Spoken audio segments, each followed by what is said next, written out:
Hello everyone, welcome back. आज के इस वीडियो में हम कंप्लीट करेंगे आपके सेक्शन सी में ग्रामर में जो फिल इन द ब्लैंक्स यानी रिक्त स्थान दिए गए हैं, जो कि क्वेश्चन नंबर 4 में है। और ये आपकी 11th की क्वेश्चन बैंक है, जिसमें काफ़ी इंपॉर्टेंट आपके part section A, section B, section C और सेक्शन डी दिए हुए हैं। हम सेक्शन सी से हमने शुरुआत की है। इसके पहले वाले वीडियो में हमने 1 से लेकर 15 तक के आपके फिल इन द ब्लैंक्स जो एग्जाम्पल दिए हैं उनको कंप्लीट किया था। आज के इस वीडियो में हम 16 से लेकर 30 तक के फिल इन द ब्लैंक्स को कंप्लीट करेंगे। आप वीडियो पर एंड तक बने रहिए। आपको वीडियो अच्छा लगता है लाइक करके जरूर जाएगा। आपको कोई सेंटेंस या कोई प्रॉब्लम है तो आप मुझसे कमेंट में पूछ सकते हैं। हर वीडियो के अपडेट के लिए आप टेलीग्राम के लिंक ज्वाइन कर सकते हैं, जो कि आपको डिस्क्रिप्शन में मिल जाएगी। आई कम इन सर, ये आपका पहला सेंटेंस है इस वीडियो का। इसमें मैं, कैन, कुड, इन सब का अर्थ होता है सकना या सकता, मैं अंदर आ सकता हूँ। तो आप यहाँ पर क्या लगाएंगे? तो कुड हमेशा पोलाइट रिक्वेस्ट के लिए होता है या पास्ट में उपयोग करते हैं, तो यहाँ पास्ट वाली कोई बात नहीं हो रही है। कैन और मे दोनों जो है, मे का उपयोग फॉर्मल में यानी औपचारिक रूप से एक सभ्य तरीके से बात करने के लिए, परमिशन अनुमति लेने के लिए, संभावना व्यक्त करने के लिए किया जाता है। तो यहाँ पर आप परमिशन ले रहे हैं अंदर आने के लिए कि मैं अंदर आ सकता हूँ, तो आप मे का उपयोग करेंगे। और कैन का उपयोग आप जब करते हैं तो ये इनफॉर्मल लगता है, अनौपचारिक लगता है। ऐसा लगता है कि किसी अनगढ़ व्यक्ति के द्वारा बात पूछी जा रही है। कोई भी कैन के द्वारा परमिशन लेता नहीं है, देता है। जैसे आपसे बच्चा पूछे मे आई कम इन सर, तो आप कह सकते हैं यस यू कैन, हाँ तुम आ सकते हो। तो जब आप परमिशन देते हैं तब कैन का उपयोग कर सकते हैं, परमिशन लेने में आप मे का उपयोग करेंगे। और ये फिर भी आप कैन का उपयोग करते हैं तो आपका सेंटेंस गलत हो जाएगा, क्योंकि आप इनफॉर्मल वे में उपयोग करें। साथ में आप किसी की क्षमता, योग्यता या कैपेबिलिटी, सामर्थ्य का उपयोग करते हैं, बताते हैं कि he can lift 80 kilogram of weight, वह 80 किलोग्राम वजन उठा सकता है, तब भी आप कैन लगाते हैं। तो यहाँ पर परमिशन के लिए आप मे लगाएंगे। The cat jumped the rat, on मतलब पर, अपॉन मतलब के ऊपर, और एट मतलब पर। जो बिल्ली है वह चूहे के ऊपर कूदी, तो यहाँ के ऊपर वाला एक ही आपके पास में अपॉन, बाकी दोनों का अर्थ जो होता है वह पर होता है। आप ऐसा कहेंगे कि सर जो बिल्ली है वह चूहे पर कूदी, हम के ऊपर नहीं बोल रहे हैं, हम पर बोल रहे हैं, फिर आप क्या करेंगे? तो एट जो है वो पर कब आता है? जब आप बोलते हैं at station, at railway station, at airport, यानी किसी भी जगह के छोटे स्थान को जब आप बताते हैं तब एट का उपयोग करते हैं स्थान के लिए। और दूसरी जगह ये समय के लिए उपयोग होता है कि 8 9 PM, 8 o'clock, इन दोनों ही जगह एट का उपयोग होता है टाइम और प्लेस में, उसके अलावा उपयोग नहीं होता है। तो यहाँ पर टाइम और प्लेस वाली बात नहीं हो रही है। और ओन का उपयोग होता है जब एक किसी भी वस्तु के ऊपर दूसरी वस्तु सट कर रखी हो, जिसमें बीच में गैप नहीं है और विराम अवस्था में हो। जैसे कि bag on the table, glass on the table, pain on the table, जो भी सामान रखा है आपकी टेबल पर और जो कि गति अवस्था में नहीं है, विराम अवस्था में, तब आप ओन का उपयोग करते हैं। यहाँ पर बिल्ली जो है वो गतिशील है। गतिशील कैसे है? जैसे कि मान लीजिए आपकी ये बिल्ली है और ये आपका चूहा है, तो ये इस तरीके से कूदेगी इसके ऊपर। तो कैट जंप अपॉन रेट, इसका मतलब इस पर कूद रही है, मूवमेंट हो रहा है, गति हो रही है।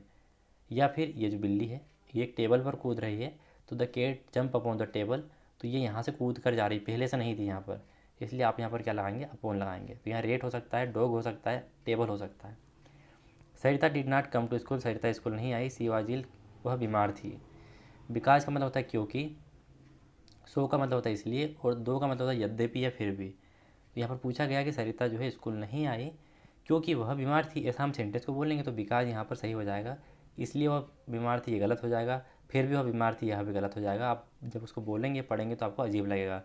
डू यू नो, क्या तुम जानते हो? हैज हैपन्ड, हमेशा बोलते क्या तुम जानते हो क्या हुआ। तो यहाँ पर वाई क्यों हुआ, डेट की हुआ, और वाट मतलब क्या हुआ, तो वाट हैपन्ड यहाँ पर सही हो जाएगा। क्या तुम जानते हो क्या हुआ? यहाँ पर ऐसा क्या हुआ तुम जानते हो, ऐसा हम बोलते हैं। क्यों हुआ, की हुआ हम नहीं बोलते हैं, तो वाई और डेट नहीं आएगा। This is the man name is written on the board, यह वही व्यक्ति है जिसका नाम बोर्ड पर लिखा है। हम ऐसा बोलते हैं जिसका नाम। अब इसका अर्थ होता है जो, इसका मतलब होता है जिसका। हु इसका मतलब होता है जिसका। हु का मतलब तो हो गया जो, हु इसका मतलब हो गया जिसका, और हुम का मतलब हो गया जिसे या फिर जिसको। तो आप लगा के देखिए, यह वही व्यक्ति है जो नाम बोर्ड पर लिखा गया है, अच्छा नहीं लग रहा है। यह वही व्यक्ति है हुज, जिसका नाम बोर्ड पर लिखा गया है, बिल्कुल राइट, यह सही लग रहा है, तो हुज आ जाएगा। एक बार ये जिसे ला के देखते हैं, यह वही व्यक्ति है जिसे नाम बोर्ड पर लिखा गया, यह भी अजीब लग रहा है, यहाँ पर हुज आ जाएगा। जिसका नाम, जिसका, जिसके, जिसके, तो हुज लगाते हैं। सी वाज बोर्न एंड ब्राटअप, वह पली बड़ी कहाँ पर? अम्बाला में, तो यहाँ पर आ जाएगा सी वाज बोर्न एंड ब्राटअप इन अम्बाला, वह अम्बाला में पली बड़ी, पैदा हुई और पली बड़ी, तो यहाँ पर इन अम्बाला आ जाएगा, अम्बाला में, अम्बाला में पड़ी बड़ी। एट नहीं आएगा, छोटा स्थान नहीं है। ओन मतलब कोई वस्तु की बात नहीं हो रही कि एक दूसरे के ऊपर रखी है, तो इन सही हो जाएगा। The ball past his head, जो बॉल है उसके सर के ऊपर से पास्ट हो गई, गुजर गई। तो अंडर यानी नीचे से तो गुजरी नहीं, ऊपर से गुजरी, तो अंडर तो आएगा नहीं।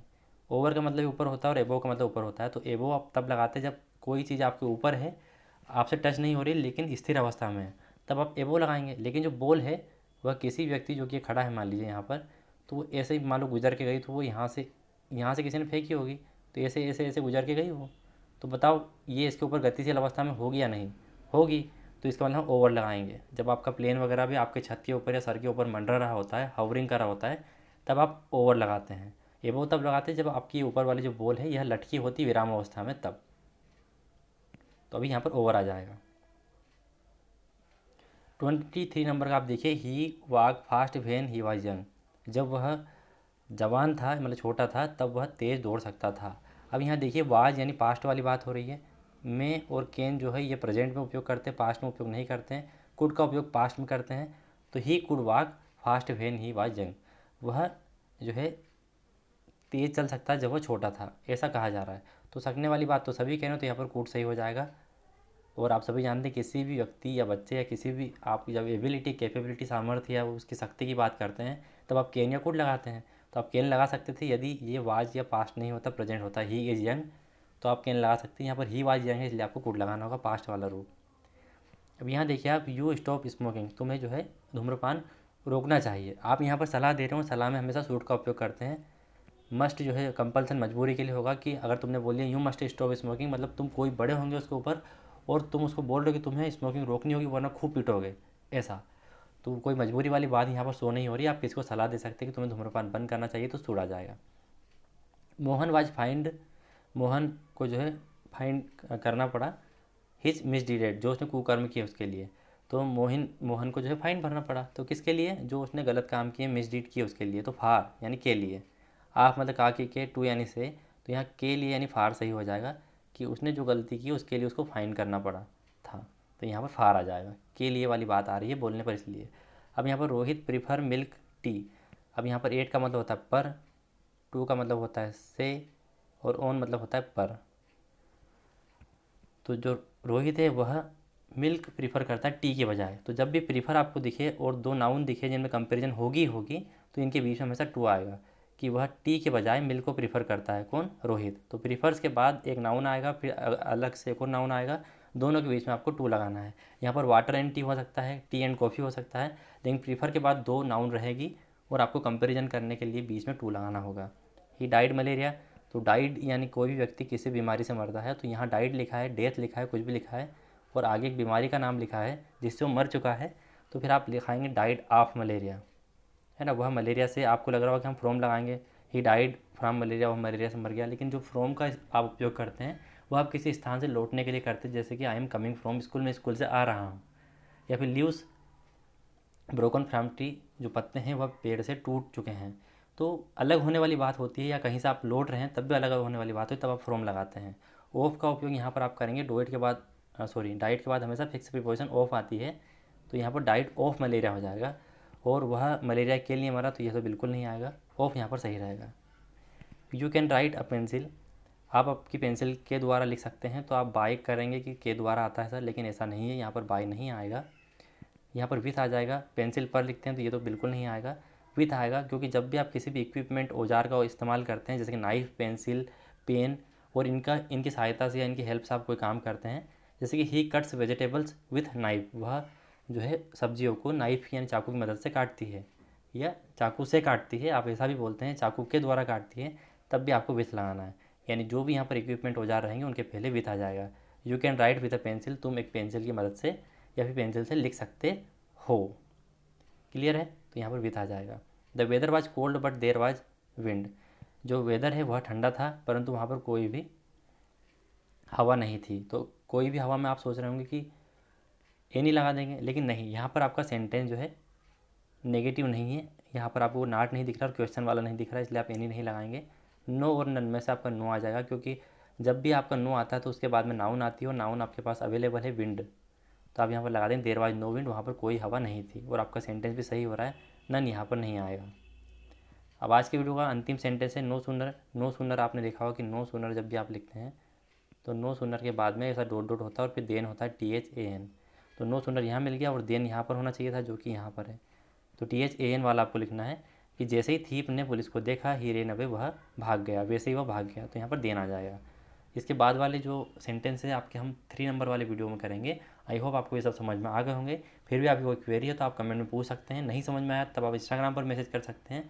वीडियो को लाइक कीजिएगा, अपने दोस्तों में शेयर कीजिएगा। मिलते हैं अगले वीडियो में दोस्तों, तब तक के लिए टाटा बाय बाय।